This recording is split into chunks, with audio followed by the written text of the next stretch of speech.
Everybody has the page. We have stopped on page 211 at the break. And this is a very difficult part of Savitri to read. This is when King Aswapati, as part of his quest to find the principle, the power that will be able to turn our earthly life into a divine life, he finds that he has to go right down into the very depths of falsehood to find the root of all that is evil and terrible in our world. He does succeed in finding that key, but we haven't found it yet. We are still on the downward path, the descent into night. So I'm going to read some lines, and then we go back to this point on page 211, and we will look at the passage in more detail. For now, I'm just going to read.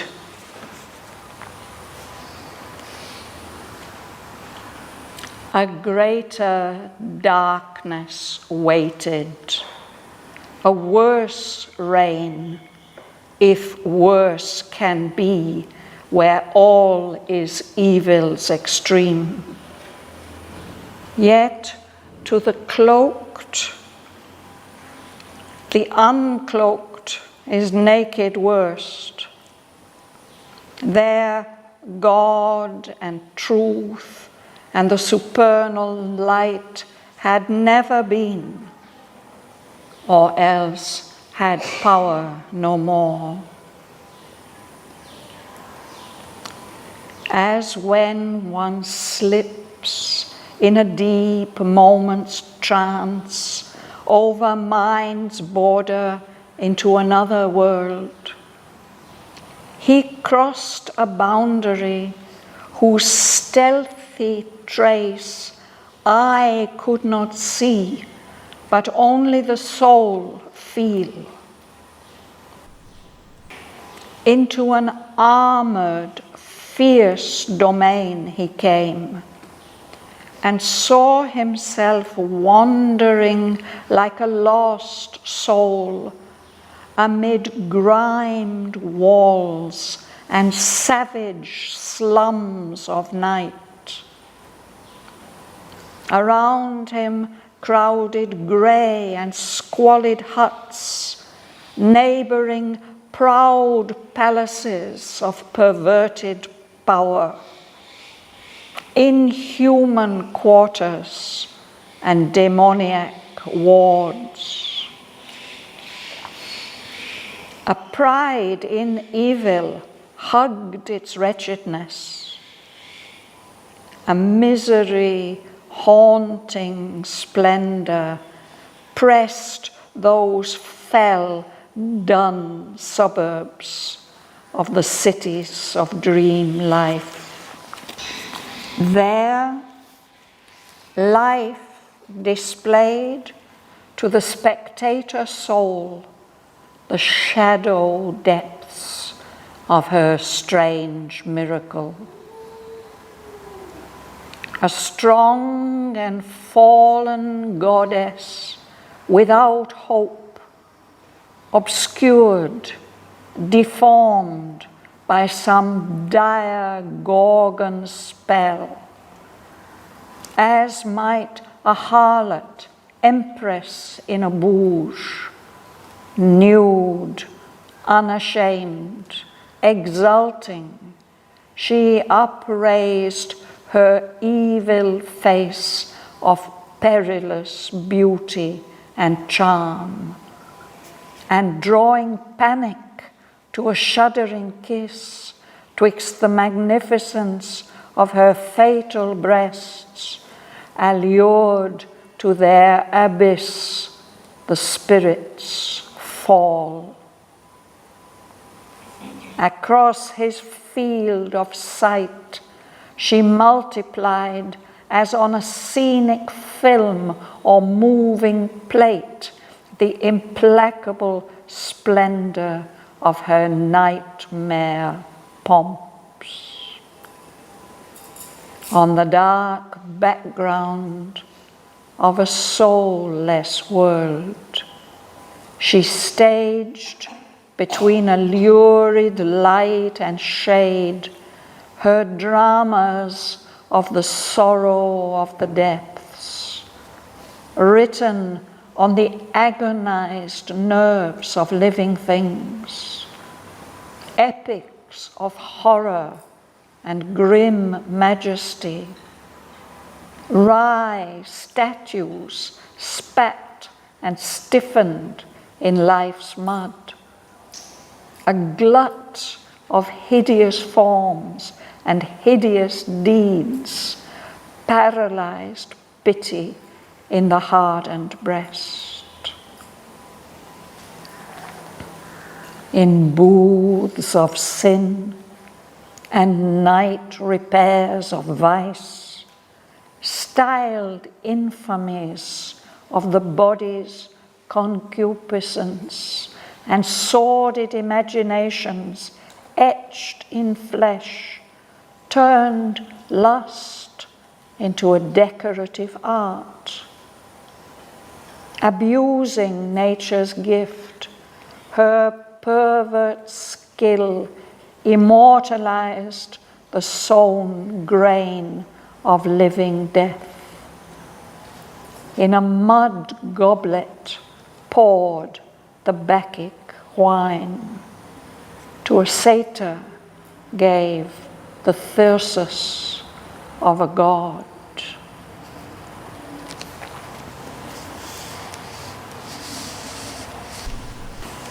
It's a very, very terrible picture that he paints. I think last time that we read this book, perhaps we avoided some of these worst passages, but we've decided this time to read the whole book. So we can go back to the break on page 211.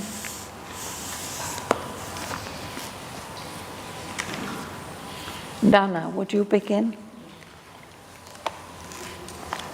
The greater darkness waited the world's reign. If worse can be bad, all its evils extreme. Yet to the cloaked, the uncloaked is naked first. There, God in truth and the supernal light had never been, or else had never had power no more. Yes. Last time we read how he is traveling downwards and nobody stops him because he's missioned from the heights of consciousness on this terrible journey. He's going there with a mission,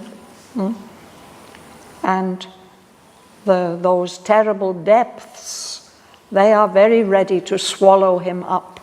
They don't want to obstruct him in any way. No? So none stood across his way. No voice forbade. Nobody said, no, don't pass this way. For swift and easy is the downward path. And now towards the night was turned his face. This first line is easy to understand, no?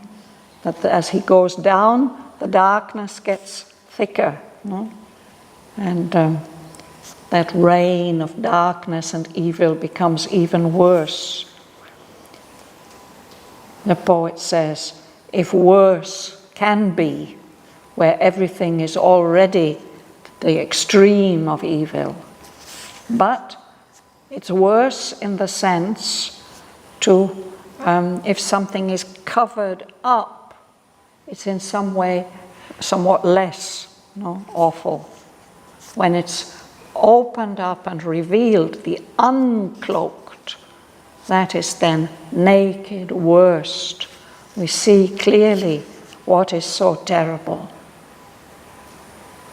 in that realm where he's entering now, God and truth and the supreme light had never been.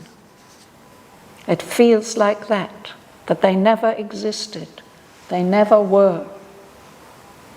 Or, at least, if they had been, now it's clear that they no longer have any power or influence. So the next sentence describes that downward journey. Yes. As when one slips in a deep moment's trance, over mind's border into another world, he crossed a boundary whose stealthy trace. Yeah. I could not see, but only the soul feel. Yes. So Sri Aurobindo says, it's like sometimes if you are concentrating or falling asleep, in a deep moment's trance, one may cross a kind of border of consciousness. We cross over mind's border into another world. So it's like that, as King Aswapati goes down, he just slips over a boundary. He couldn't see where is that boundary, where is that limit, but the soul could feel it very clearly, that now we're crossing over a frontier into an even worse state. No?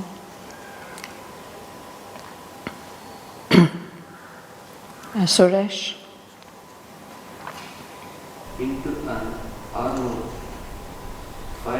fierce domain he came, and saw himself wandering like a lost soul, amid grimed wall.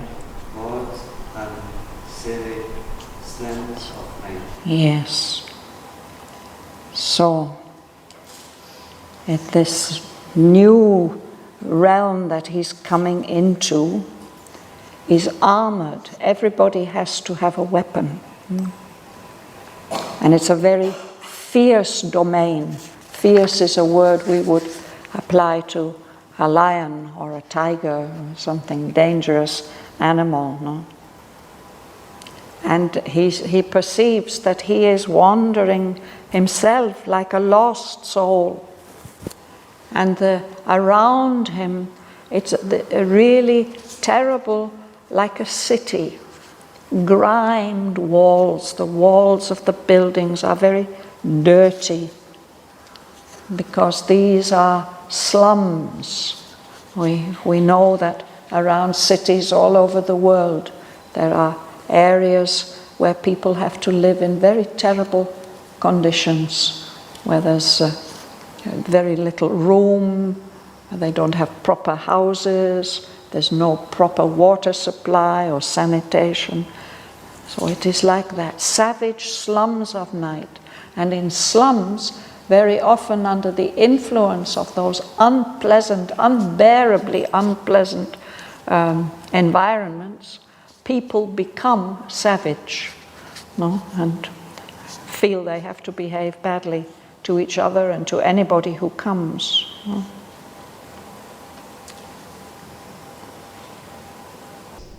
Around him, covered great and Squalid. swine at neighboring proud places of Perverted. power, inhuman quarters and demonic words. Yes.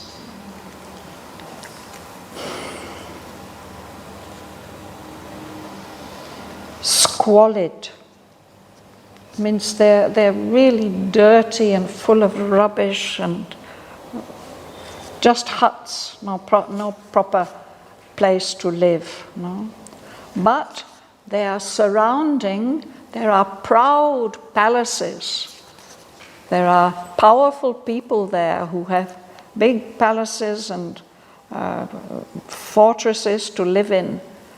Those are powerful people, but their power is perverted. It is turned to evil ends. These are the places where people have to live, are inhuman quarters. When something is inhuman, we feel that no human being should have to live like that. Quarters in a city, they will be divided up into quarters, but also we can think of quarters being places where people live. They don't have a permanent home, but they're given some quarters where they can stay. And wards, the city is divided up into wards where there are watchmen who keep watch. But these are demoniac wards. They're full of demonic beings. Kamala. A bride in evil earth, its brightness, a misery hunting, splendor pressed those foul, done suburbs of the cities of the dream life. Yes.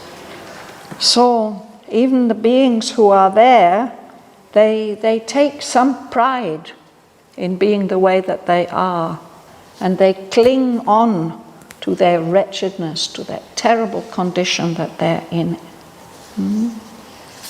And there's, of course, a sense of misery, of painful unhappiness.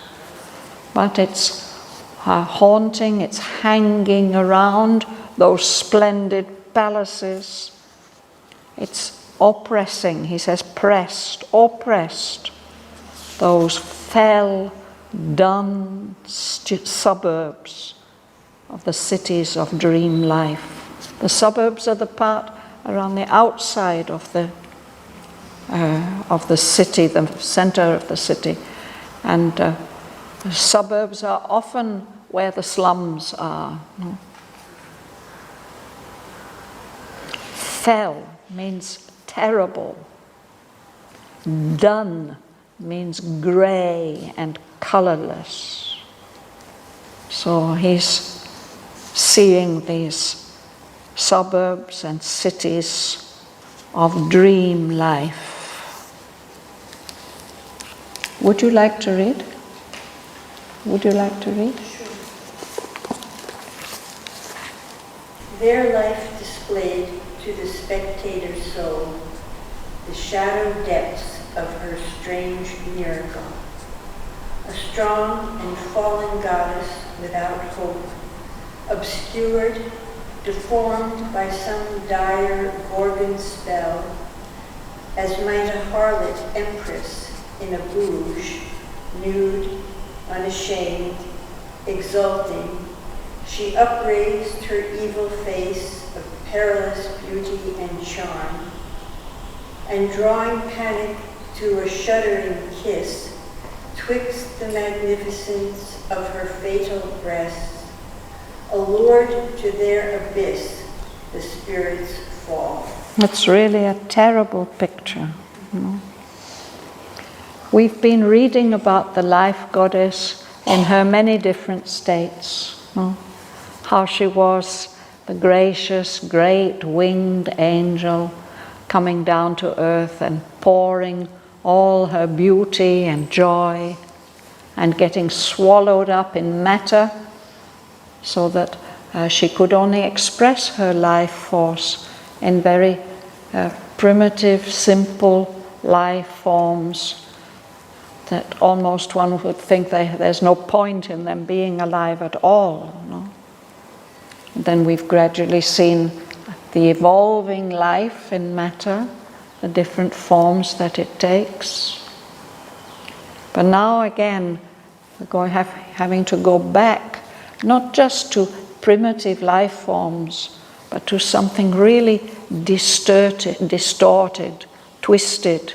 He uses this word, perverted, no? So here is this awful picture of life. She's still a strong goddess, but she's a fallen goddess. She has fallen from her divine state, and she knows that she's fallen. She has no hope. Whatever is divine in her is obscured, hidden by shadows, deformed, twisted by some dire, some terrible Gorgon spell. This word Gorgon refers to a figure, also a very tragic sort of figure in Greek mythology, who has been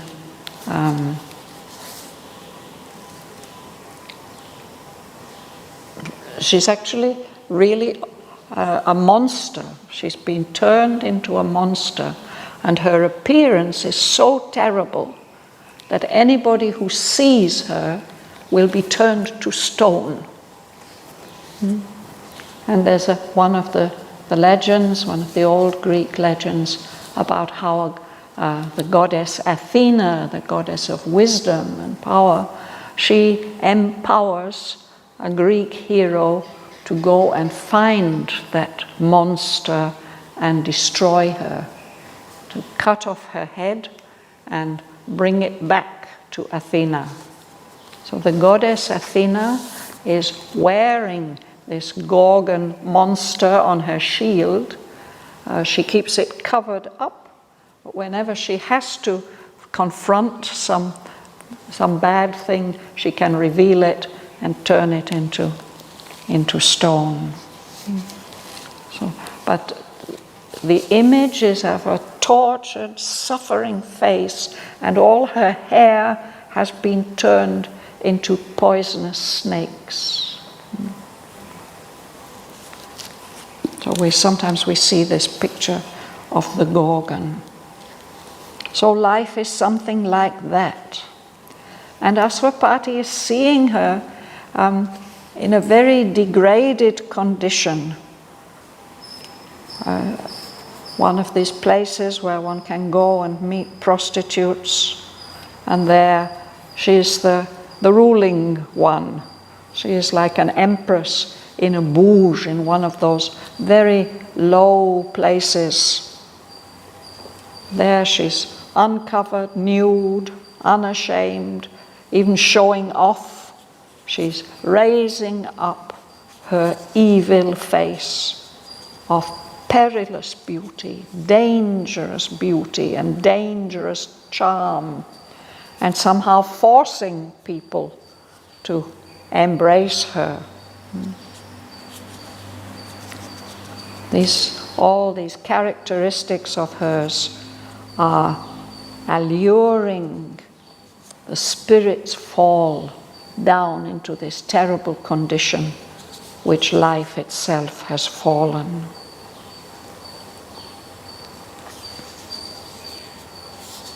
Alice. Across his field of sight, she multiplied as on a scenic film or moving plate, the implacable splendor of her nightmare haunts. On the dark background of the soulless world, she staged between the lurid light and shade her dramas of the sorrow of the depths, written on the agonized nerves of living things. Epics of horror and grim majesty, wry statues spat, stiffened in life's mud, the blood of hideous forms, hideous deeds, paralyzed pity in the hardened breast. Yes.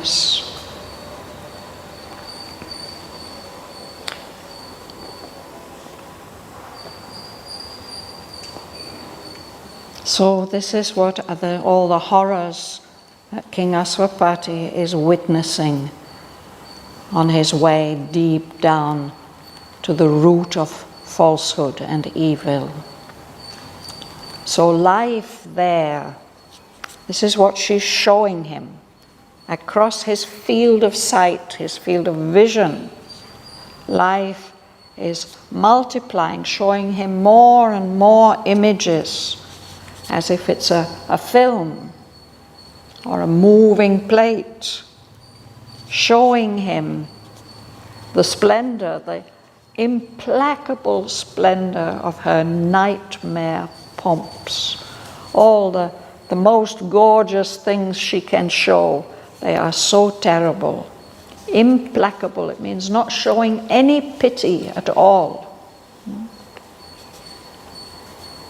On the dark background of this soulless world, this world without soul, she's staging her dramas between a lurid light, a shining red hot light, and a darkness. She's showing her dramas of the sorrow of the depths, the deepest, lowest levels of consciousness. And those dramas, it's as if they're being written on the agonized nerves of living things. Those who see them, those who experience them, are suffering terribly, terrible pain. What she's showing are epics. You know, sometimes in the cinemas they show epic stories with huge casts and all very, very brightly colored. These are epics of horror and grim majesty, something that's cruel and ruthless. He sees statues, they are twisted, and it's as if they are spitting and stiffening in the mud of life. There's a glut. A glut is when there is too much. Sometimes it happens, farmers are growing tomatoes and suddenly everybody's growing tomatoes and there are far too many of them and nobody wants them anymore. No? It's when there's a glut, there's too much. A glut of hideous forms, terribly ugly forms, and hideous deeds. They not only look awful, what they do, the way they behave, is so horrible and terrible. And it's so terrible that one can't even feel pity anymore. There's so much to be disgusted by and troubled by.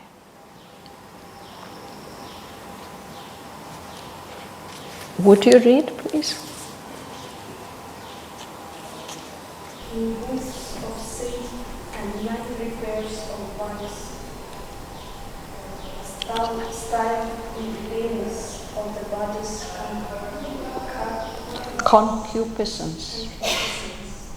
And sordid imaginations etched in flesh, turned lust into a decorative art, abusing nature's gift, her perverted skin, immortalized the soul grave of the living belly. In a mud goblet poured the Vedic wine, to a satyr gave the fiercest of a god. Yes. So this is about sexuality. No? There are places where people go at night. Night repairs of vice. There they misuse their bodies. But it's almost as if they're doing it as a kind of art. Styled infamies, disgusting, terrible things of the body's concupiscence. Concupiscence is sexual desire, sordid imaginations. It's being actually etched out, put into pictures in flesh. all this turns lust, sexual desire, into a decorative art, abusing nature's gift of beauty and delight. Now the pervert skill of this distorted life goddess gives immortality to this grain, to these seeds of living death. The Bacchic wine is the wine of divine delight, divine intoxication. But here, that divine delight is poured not into a beautiful glass or golden cup, but into a mud goblet. It's made out of mud, even perhaps dirty mud. That wine of delight. To a satyr, these are also creatures from ancient Greek and Latin mythology. They are little demonic beings. They have something like human faces. They have bodies of a goat. They walk on their hind legs and they have the little pointed ears and horns. They're kind of small devils. So to a satyr, they're also supposed to be very, very lustful, full of sexual desire, uncontrollable. So to a satyr, she gives the thyrsus, the staff and rod of power, which should belong to a god.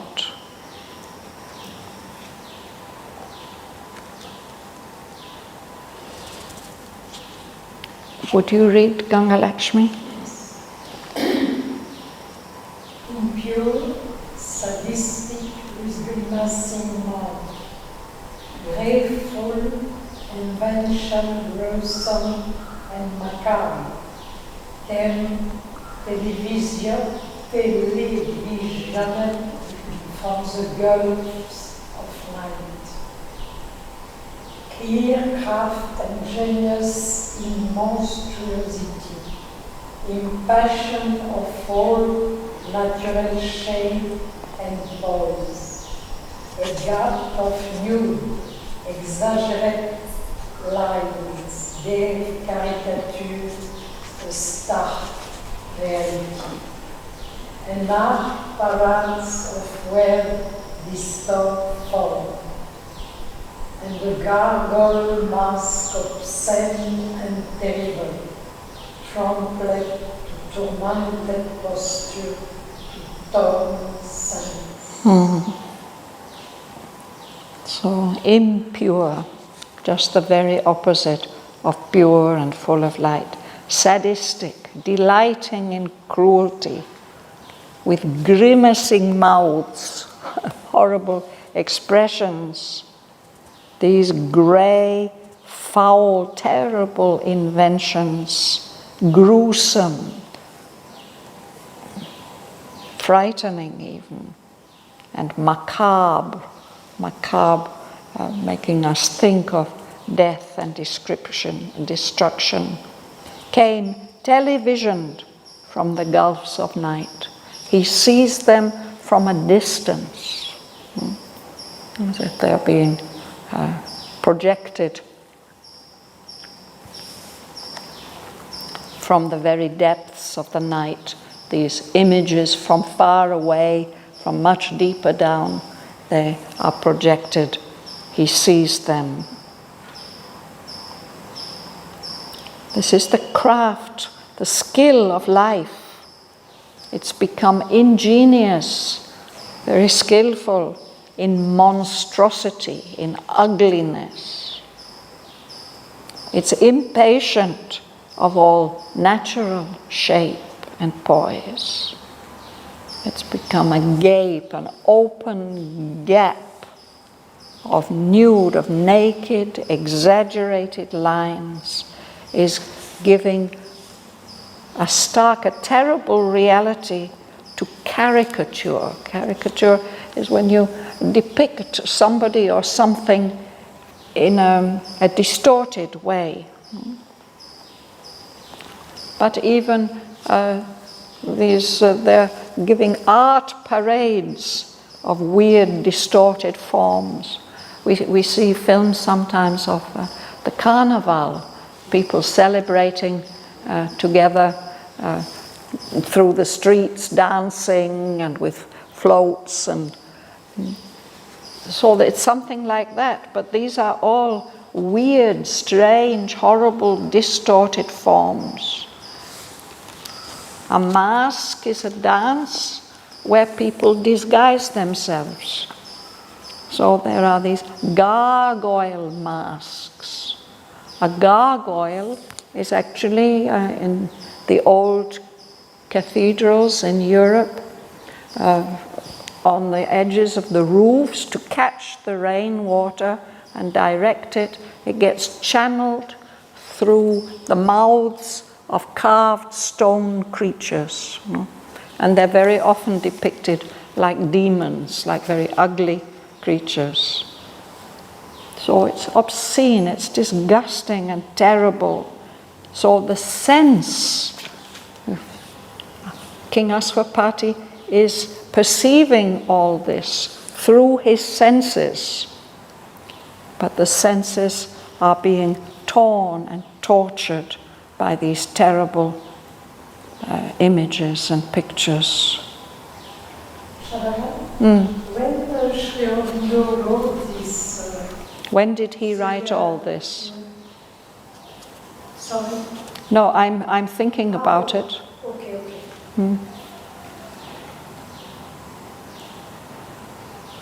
He started this big expansion of King Aswapati's yoga, I think towards the end of 1937 or 1938. So I think Dr. Nadkarni once has mentioned that perhaps all this was written during the war time. Yeah. And that's of course the terrible thing, that all these experiences, the good ones and the terrible ones, that Sri Aurobindo is writing them from experience. He's really gone through all this. And as I said, I think the last time we were reading, we avoided reading many of these passages. Would you read?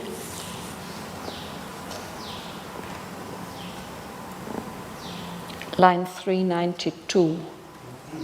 An inexorable ego's worshipper, she made vileness great and sublimated filth, a dragon power of reptile energies, and strange epiphanies of troubling force, and serpent grandeurs couching in the mire, true adoration to a gleam of sight. You can continue, please. All nature pulled out of her frame and base was twisted into an unnatural pose. Repulsion stimulated inert desire. Agony was made the red spiced food for bliss. Hatred was trusted with the work of lust, and torture took the form of an embrace. A ritual anguish consecrated death. Worship was offered to the undivine. Yes, thank you. So life has become a worshipper of evil, and she becomes that in a very ruthless way, inexorable. She can't be softened or persuaded to do anything else. She's worshipping that inexorable evil. She's using her powers to make vileness, smallness, meanness, evil. She is making that great. And filth, dirtiness, she's lifting that up, sublimating it.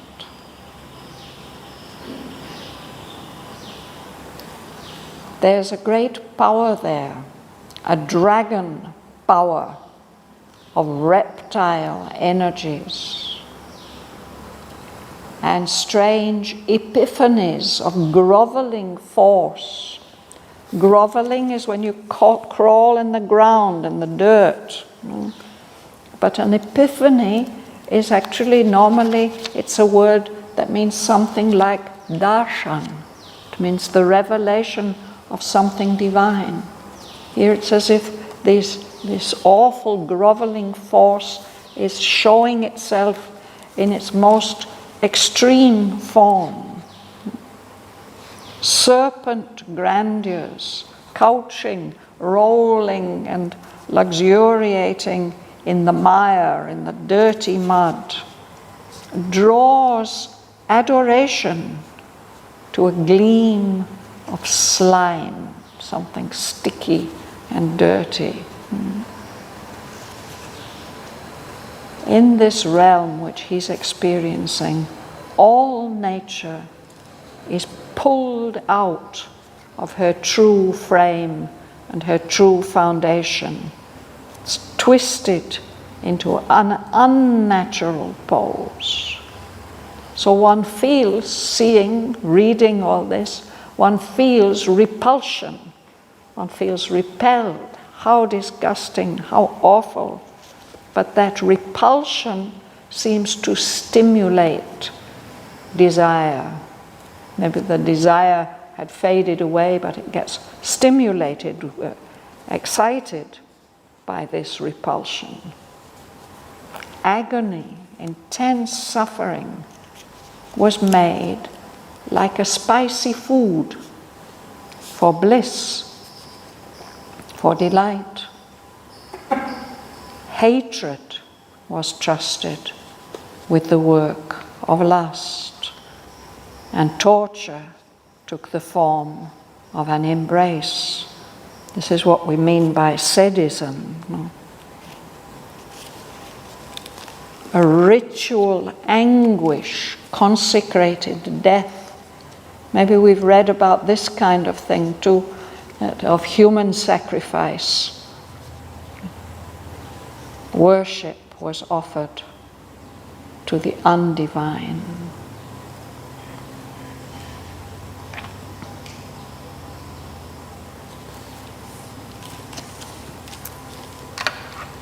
Sorry, I can't see who's sitting at the back there. Would you read? Bhavana. A new emphasis of infernal spark that trained the mind to love was the soul will, imposed allegiance on the quivering nerve and forced the unwilling body to vibrate. Too sweet and too harmonious to excite. In this regime that soiled the being's core, beauty was banned.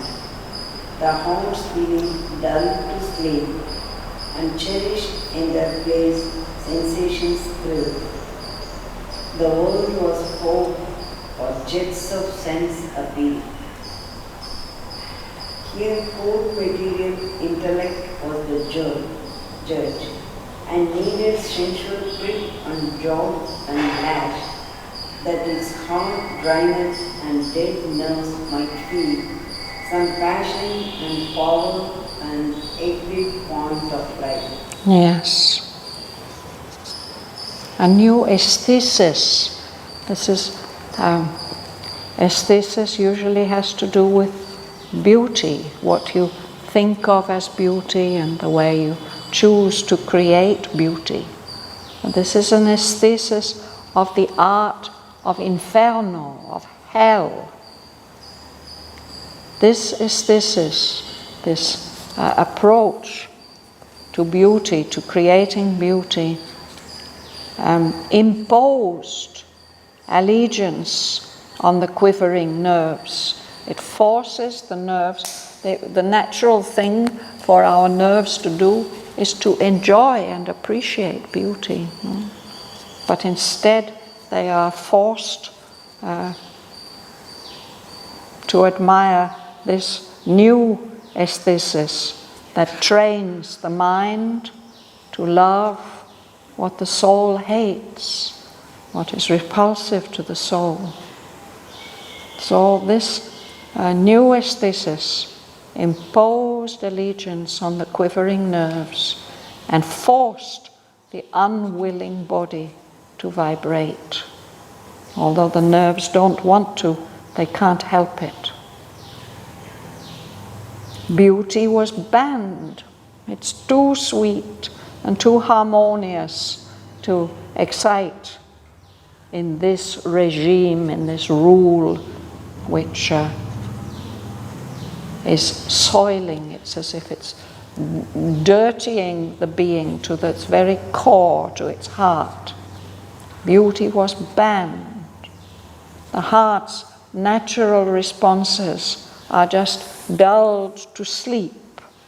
And instead, what is cherished, what is valued, are the thrills of sensation. The world was probed for jets of sense appeal, things that would appeal to the senses. In this realm, cold, material intellect was the judge. The heart is lulled to sleep, only is left some mental power, which needs to be prodded and pricked, sensual prick, to be jogged and even lashed, whipped, to make its hard dryness and dead nerves to feel some passion and power and some acrid point of light. Something that's acrid is burning like acid.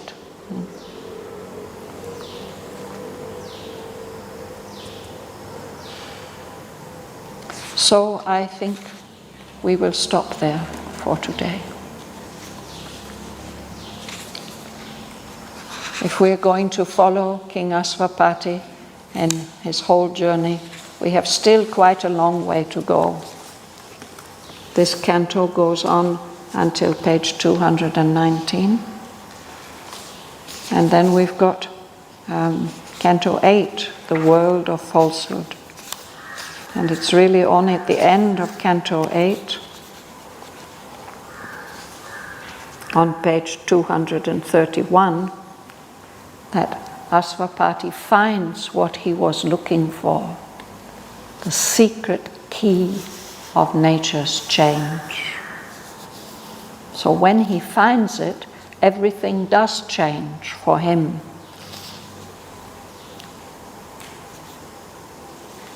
So we will have to be a little patient and exercise endurance and courage to go through all this dreadful journey.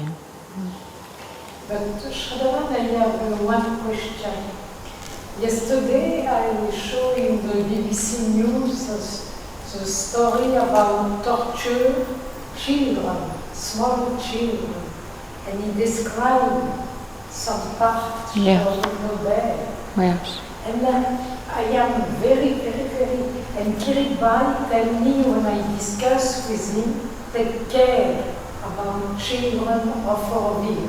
Now the forces play, especially in the world, not only in Africa, is in Africa, but terrible. Yes.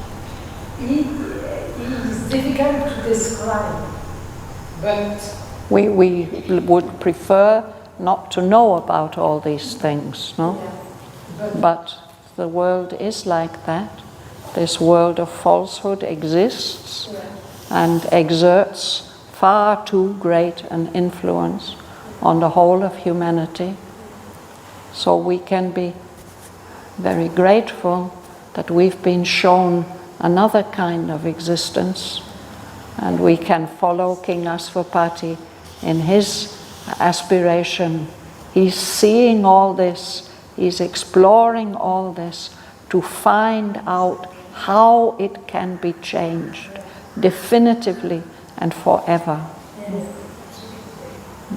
But it's incredible. It's a barbarism. It's worse than barbarism. Yeah, terrible.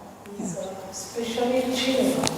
So now also when children play in India, very, very small, we play theater, we play movie, we use the adults use children for the same. Yes. So for me it's also very good.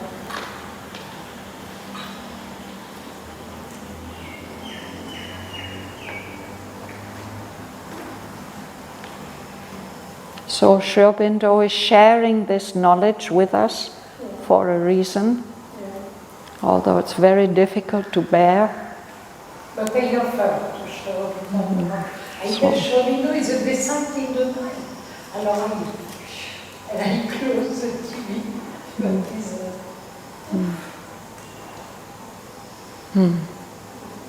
So, thanks to Sri Aurobindo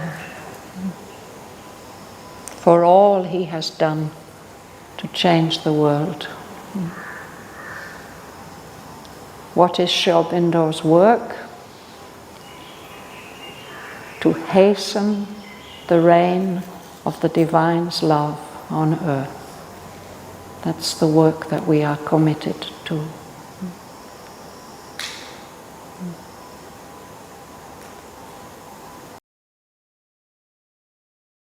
A greater darkness waited, a worse reign, if worse can be where all is evil's extreme. Yet to the cloaked, the uncloaked is naked worst. There God and truth and the supernal light had never been, or else had power no more. As when one slips in a deep moment's trance over mind's border into another world, he crossed a boundary whose stealthy trace I could not see, but only the soul feel. Into an armoured, fierce domain he came, and saw himself wandering like a lost soul amid grimed walls and savage slums of night. Around him crowded grey and squalid huts, neighbouring proud palaces of perverted power, inhuman quarters and demoniac wards. A pride in evil hugged its wretchedness. A misery haunting splendour pressed those fell, dun suburbs of the cities of dream life. There life displayed to the spectator soul the shadow depths of her strange miracle. A strong and fallen goddess without hope, obscured, deformed by some dire Gorgon spell. As might a harlot, empress in a bouge, nude, unashamed, exulting, she upraised her evil face of perilous beauty and charm, and drawing panic to a shuddering kiss twixt the magnificence of her fatal breasts, allured to their abyss, the spirits fall.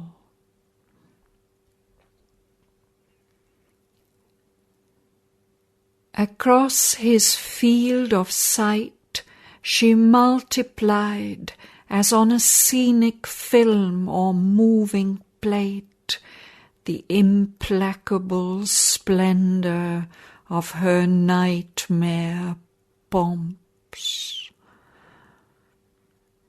On the dark background of a soulless world, she staged between a lurid light and shade her dramas of the sorrow of the depths, written on the agonized nerves of living things, epics of horror and grim majesty, wry statues spat and stiffened in life's mud, a glut of hideous forms and hideous deeds, paralyzed pity in the hardened breast. In booths of sin and night repairs of vice, styled infamies of the body's concupiscence, and sordid imaginations etched in flesh, turned lust into a decorative art, abusing nature's gift, her pervert skill immortalized the sown grain of living death. In a mud goblet poured the Bacchic wine, to a satyr gave the thyrsus of a god.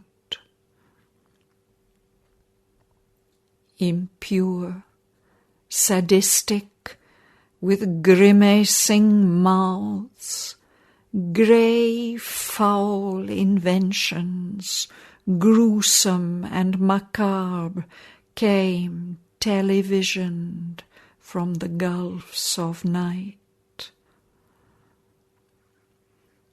Her craft, ingenious in monstrosity, impatient of all natural shape and poise, agape of nude, exaggerated lines, gave caricature a stark reality, and art parades of weird, distorted forms, and gargoyle masks obscene and terrible, trampled to tormented postures the torn sense.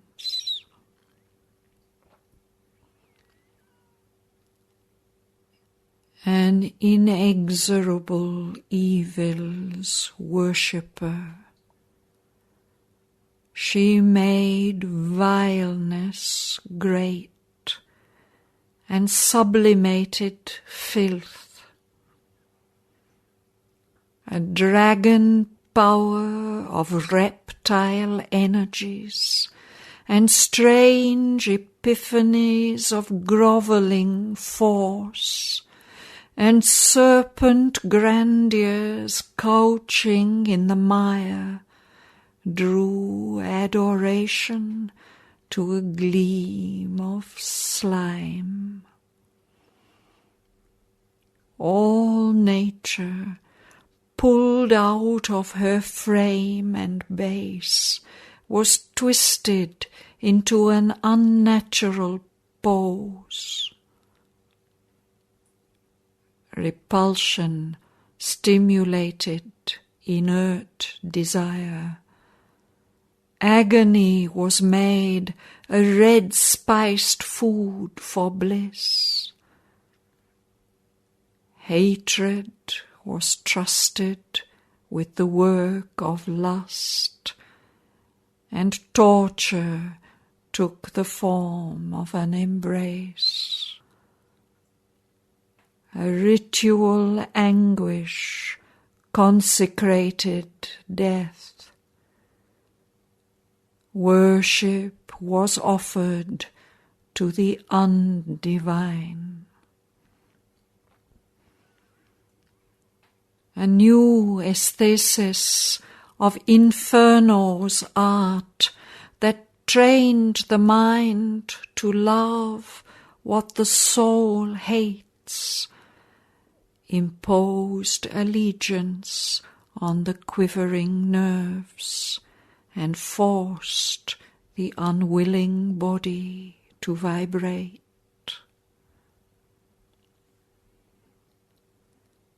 Too sweet and too harmonious to excite in this regime that soiled the being's core. Beauty was banned.